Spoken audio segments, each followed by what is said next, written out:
Ever feel like you're just constantly bombarded with new information? And technology, I mean, it just Yeah. keeps coming, like a flood or a landslide. That feeling that you're just looking at something immense and there's nothing you can do about it. Yeah. It can be overwhelming, right? Just keeping up. Yeah, it can be a bit much. Yeah. That's kind of what we're dealing with today in this deep dive. We're looking at The Coming Wave. It's a book that's really wrestling with this feeling and focusing on two massively powerful technologies that are quickly converging: artificial intelligence and synthetic biology. Right. And for you, the listener, what we're trying to do with this deep dive is pretty simple. We want to help you understand what's coming, these massive changes, without getting totally overwhelmed. Like, what's the core of this coming wave? What are the good things that might come from it? And really importantly, what are the risks that it brings? So consider this deep dive your shortcut to being informed. So what exactly is this coming wave? Well, the book says that at its core are AI and synthetic biology. And they each have this absolutely mind-blowing potential, like the ability to create so much wealth and resources that it's just unlike anything we've ever seen as Right. humans. But, and this is a huge point, those same technologies could be used as weapons. Bad actors could cause chaos, instability, or even worse, like a global catastrophe. It's this crazy double-edged sword. And the book makes the argument that our future, humanity's future, is really tied up with how these technologies develop. Yeah, both relying on them and also being very vulnerable to them. And to get a better sense of how important this is, it can help to look at history through the lens of like waves. The book starts by saying that history isn't just this line going straight ahead. Hmm. It moves like waves, up and down. Yeah. Like think about empires that rose and fell or how big religions spread, like Christianity and Islam. Yeah. They all started small, just ripples, and then they became these huge forces that changed the world. That makes sense.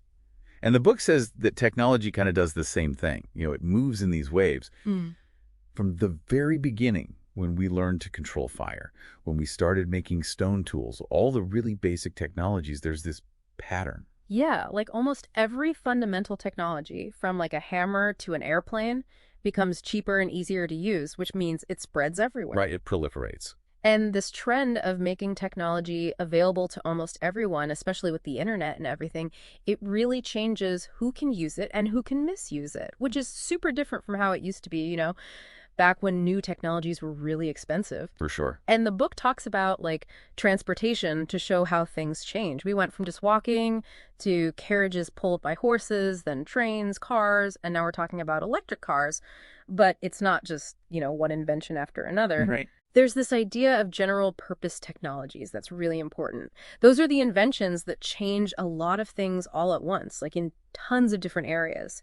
And the book says that from the first tools to the AI that we're talking about today, technology just naturally spreads. Like when we figured out electricity, it wasn't just a cool gadget. It became the way we powered everything from lights in our houses to the machines in factories.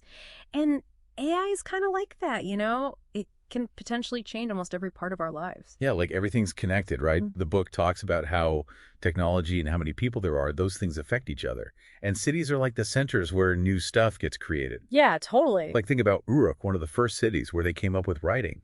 The more technology we had, the more people could survive, which meant bigger cities.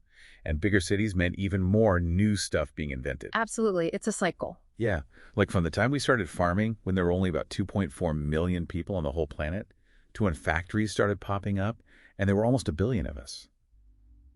That's like 400 times more people. That's wild. Right. And it all goes back to these waves of new technology. And if we look at how technology's changed recently, the transistor is a really good example of how fast things can spread. The book says that the number of transistors we can put on a single chip has increased 10 million times since the 1970s. It's crazy. Wow. 10 million times. Right. And they're way more powerful now, too. Like in the late 1950s, Fairchild Semiconductor was selling 100 transistors for $150 each. Now we can make trillions of them every second and they cost almost nothing. This huge increase in computing power, well, that's what's behind how fast AI is developing. It's the fastest and biggest spread of technology we've ever seen. Yeah, and that huge leap in computing power has led to this explosion of devices and gadgets that we use every day. Like back in the 70s, there were maybe 500,000 computers in the whole world. And in 1983, only a couple hundred of those were connected to the internet. Right. It was brand new back then. But today, We have something like 14 billion devices connected to the internet. wow. Computers, phones, Everything. Everything. And the book points out that smartphones went from this thing that only a few people had to something that almost everyone on the planet needs.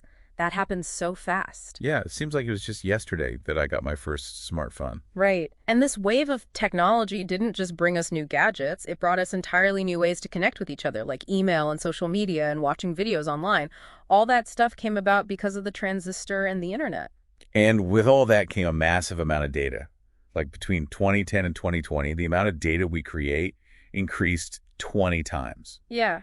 It's like 18 million gigabytes every minute. It's hard to even imagine that much data. I know. It's just a massive amount. And it shows what happens when technology spreads without any real control. But here's something really important that the book points out. Technology isn't just this thing on its own, It exists in the real world. It interacts with everything else that's going on. Right. It's not a vacuum. And that means that even inventions with good intentions can have consequences that no one expected. The book has some interesting examples, like Edison thought the phonograph would be used to record people's thoughts or to help people who couldn't see, but it turned out that people mostly wanted to use it for listening to music. Right. Not what he thought at all. And then there's Alfred Nobel. He imagined his explosives being used just for building stuff and mining. But look at how those things ended up being used. Yeah, you can't always control how people will use your invention. Exactly. But the book also says that even if we can't predict everything, the people who create these powerful tools still need to think about what might happen. Yeah. Because just because it's hard to see the consequences doesn't mean we shouldn't try to understand them and maybe even prevent some of the bad stuff. So that brings us to the whole idea of containment. What does it mean to contain something like technology? The book defines it as having real control over the technology, like being able to stop a certain application, changing the direction of research, or preventing bad actors from getting their hands on it.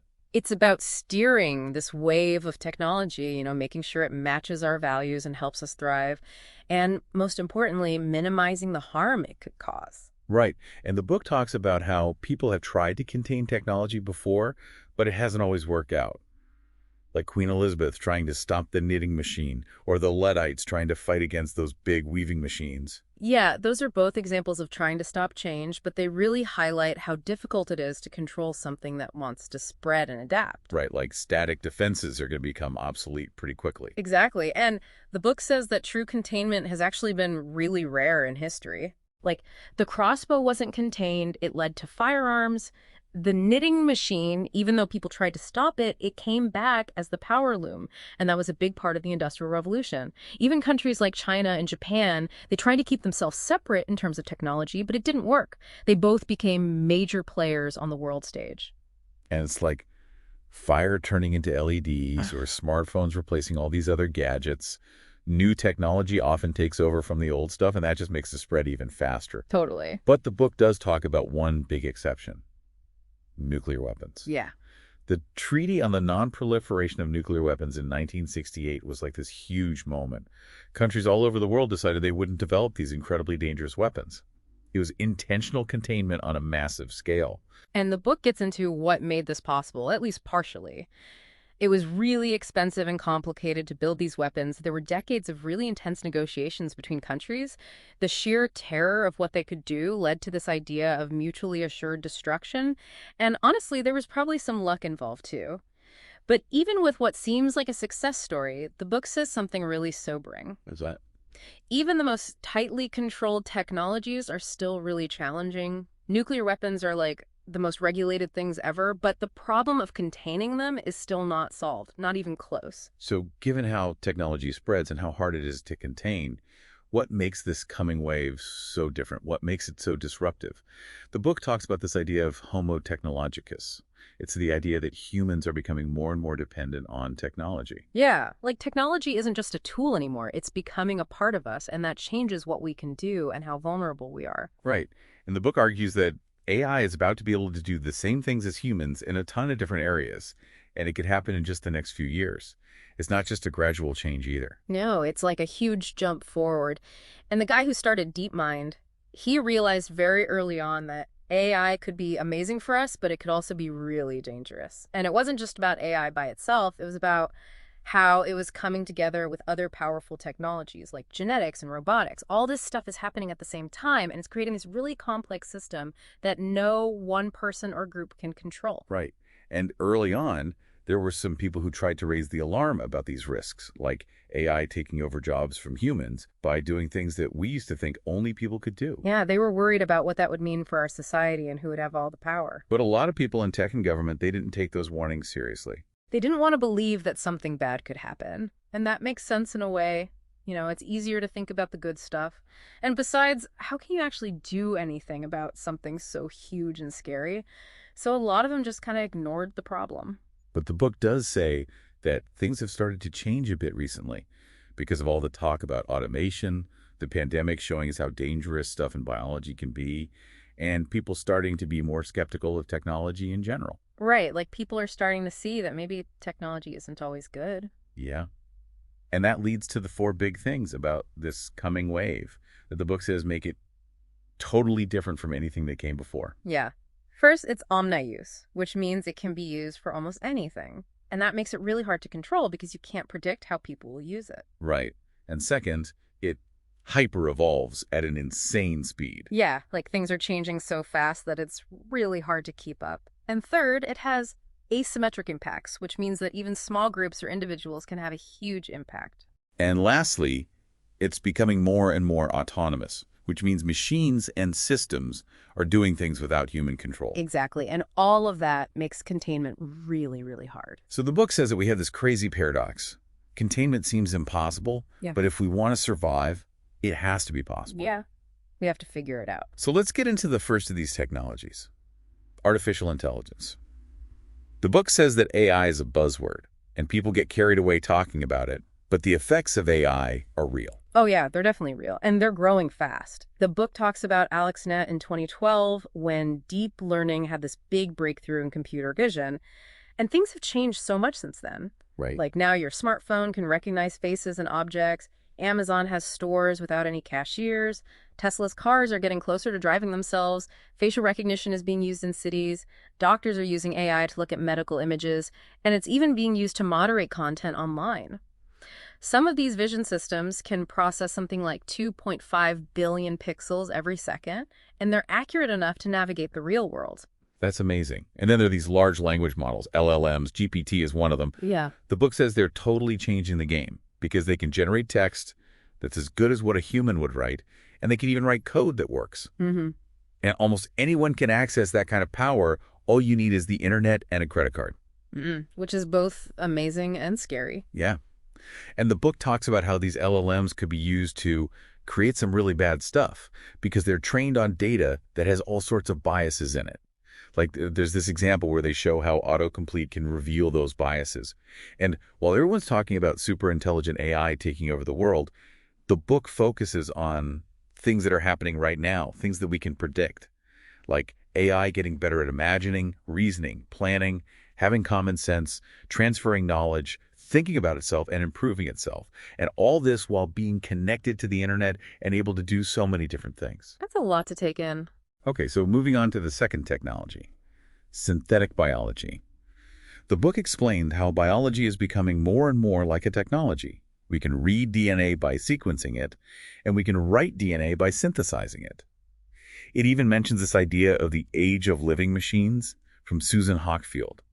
And CRISPR is this really big development. It's like DNA scissors.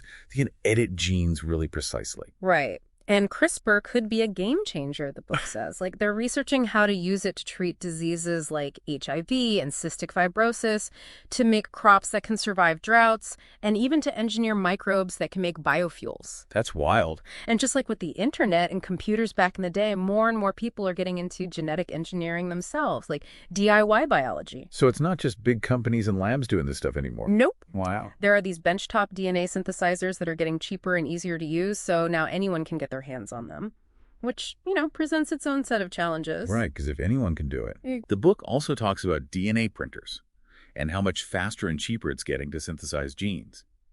It mentions the London DNA Foundry, which can create and test thousands of genetic designs in just one morning. That's incredible. And it points to this amazing potential of biomanufacturing, where we could use genetically modified organisms to make all sorts of things like industrial chemicals, and maybe even grow things instead of building them, like Oh. houses or toys or detergents, just by downloading a recipe. Wait, grow a house. Yeah. There's this quote from Elliot Hirschberg in the book. What if our supply chain was just biology?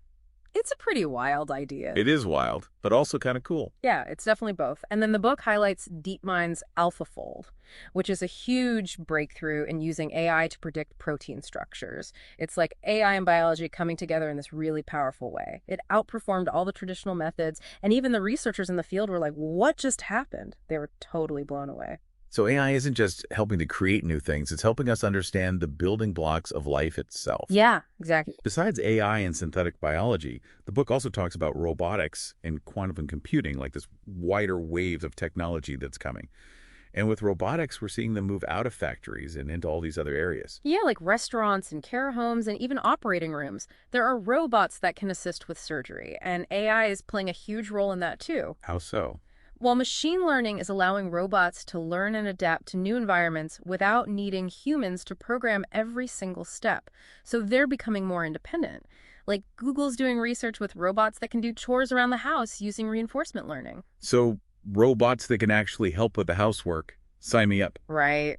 That would be amazing. And the book points out that robots aren't just these humanoid machines. Yeah. 3D printing is actually a type of robotics, and it's being used to build everything from tiny parts to entire buildings. Yeah, and robots are becoming more precise, they can work longer without breaks, and they can be connected to the internet. So we're going to see them everywhere, even in places we might not expect. Plus, the cost of these sophisticated robot arms is going down. So it's making it easier for people to use them. Exactly. And then there's quantum computing. Right. The book says it has the potential to do some incredible things in the near future, like modeling chemical reactions and how molecules interact in ways that we've never been able to do before. It could totally revolutionize drug discovery and material science because it could make the molecular world programmable. That's insane. I know. It's like science fiction becoming reality. But we do need to remember that quantum computing is still pretty early in its development, even though there's a ton of money and research going into it.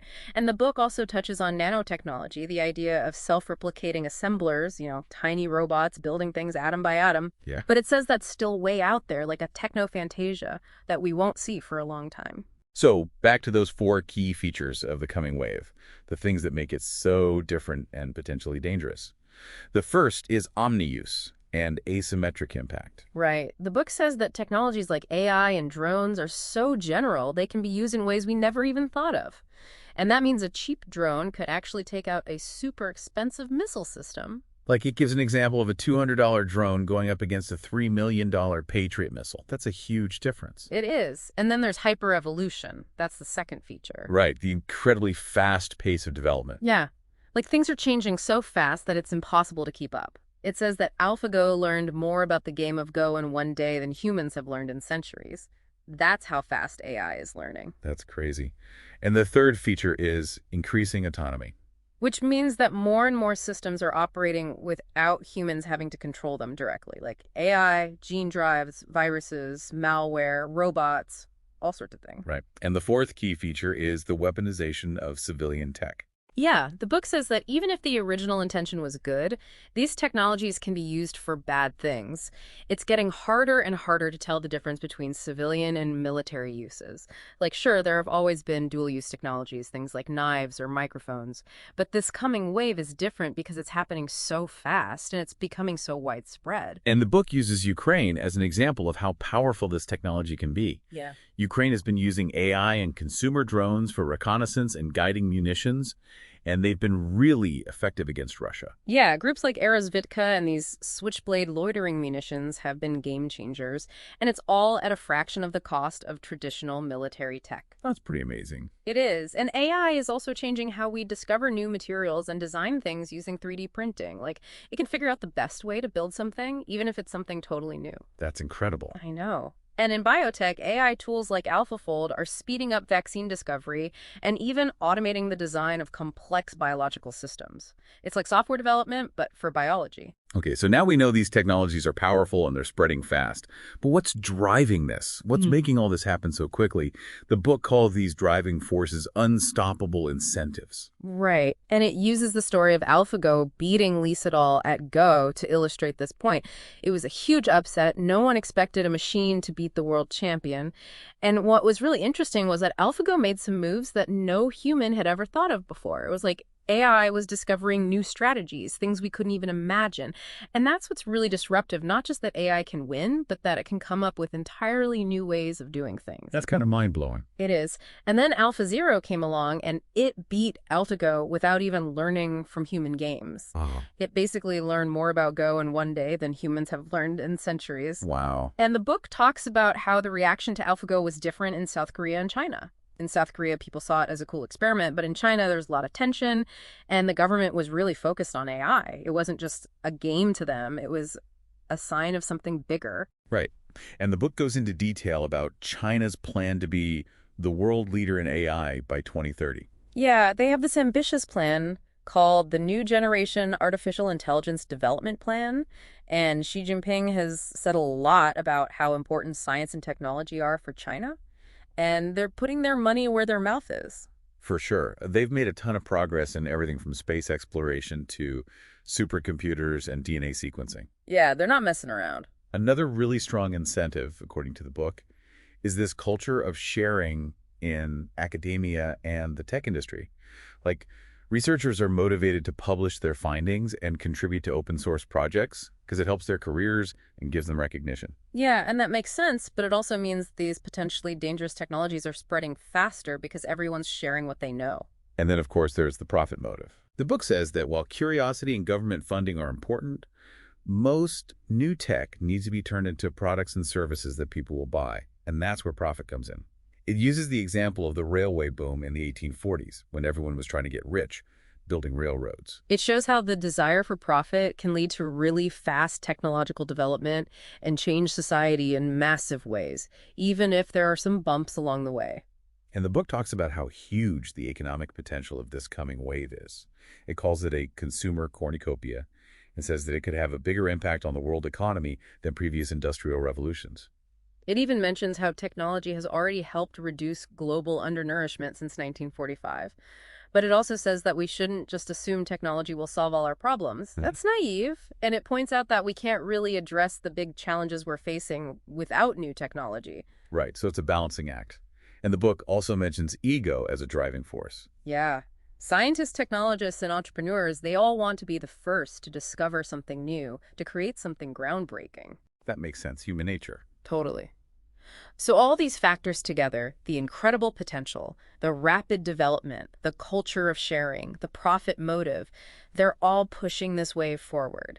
And that's creating some major challenges for nation states. The book says that the grand bargain between states and citizens, where the state provides security and services in exchange for taxes and loyalty, is breaking down. Yeah, it's being strained by these new technologies. And it makes you wonder, are governments prepared for all this? Especially when it comes to coordinating global efforts to contain these technologies. I'm not so sure. Me neither. And the book talks about how hard it is to get things done in big bureaucratic systems. Like, it uses the example of the Copenhagen climate talks and the host's own experiences in local government to show how difficult it can be to reach agreements and take effective action. Yeah, those are both great examples of how complicated things can get. And the book says that technology can't solve all our social and political problems, but we also can't solve them without technology. It points to the potential of AI and synthetic biology in areas like healthcare, renewable energy, climate change, and education. Yeah, there's a lot of potential there. But one of the biggest problems is that people don't trust institutions anymore. The book mentions these Pew surveys that show a huge drop in trust in government, along with a surprising number of people who think army rule might be a good idea.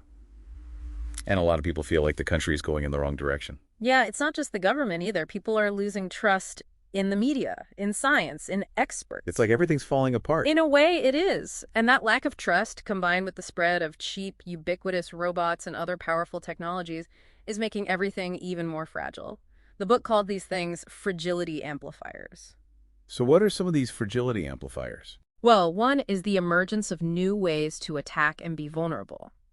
The book explains how AI's ability to learn and adapt can be used by bad actors to target critical functions of the state.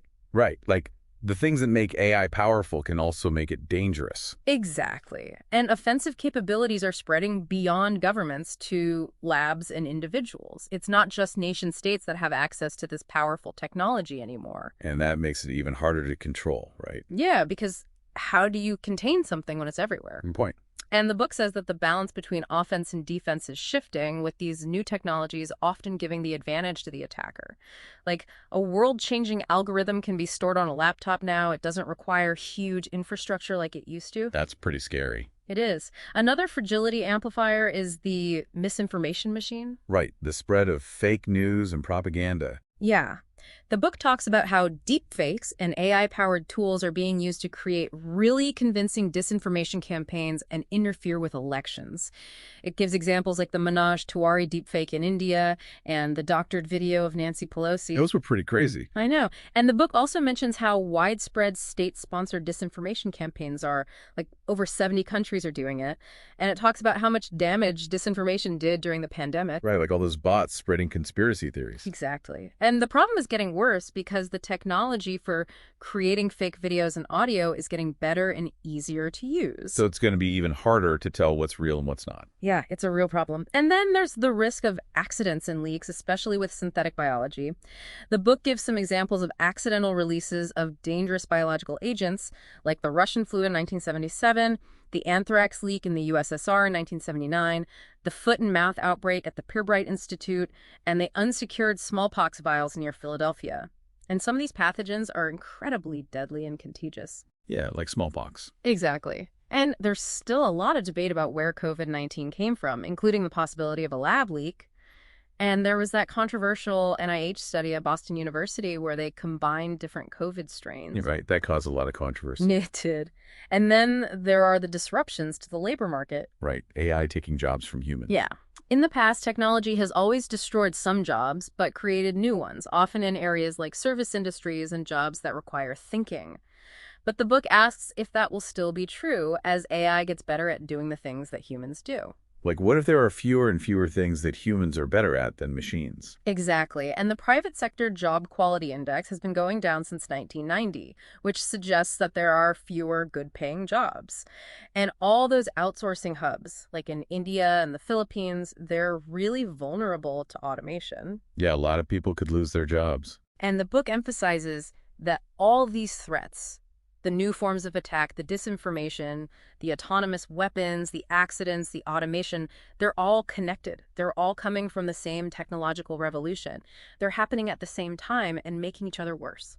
So it's not just one thing we have to worry about, it's everything all at once. Yeah, and that's making the nation state even more fragile because it's leading to a massive redistribution of power. Right, the power is shifting away from governments. So what's happening to that power? Who's getting it? Well, the book talks about how these new technologies are creating techno-political earthquakes. It uses the example of the stirrup, which seems like a simple invention, but it actually changed warfare and led to the rise of feudalism by shifting the balance of power. So even small technological changes can have huge social and political consequences. Exactly. And today we're seeing the rise of these megacorporations with valuations in the trillions of dollars. They have more assets than some countries. It's crazy how much power these companies have. I know. And they control a lot of the key technologies. AI processors, AI models, quantum computers, robotics.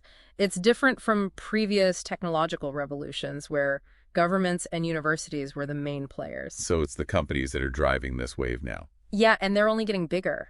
The book predicts that they'll become even bigger and more powerful than many nation states, like the Samsung Chaebol in South Korea. Wow.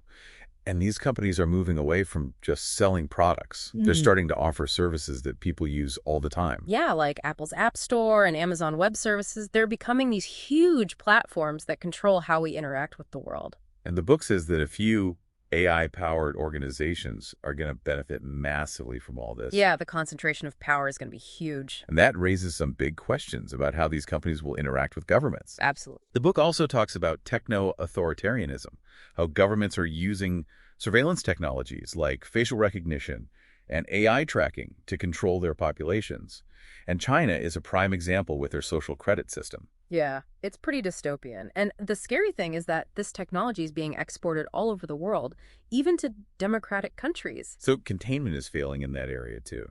Yeah, it is. But the book also says that this coming wave could lead to decentralization where power is spread out more. It could empower rebellions, secessionist movements, and the creation of new types of entities like corporations building their own islands. That's interesting. So it's not all bad. It's hard to say. It's going to be complex. The book says that we'll probably see different ownership models coexisting, like open source technology, corporate innovations, and government-controlled technology. And the impact will be different in different societies depending on their social and political structures. Right. So it's not going to be the same everywhere. Nope. But the book does say that the liberal democratic nation-state system is going to be under a lot of stress. Okay, so that's a lot to think about. But the scariest part of the book is when it talks about catastrophic risks. Yeah, those are the things that could really end badly. Like, what if someone engineers a deadly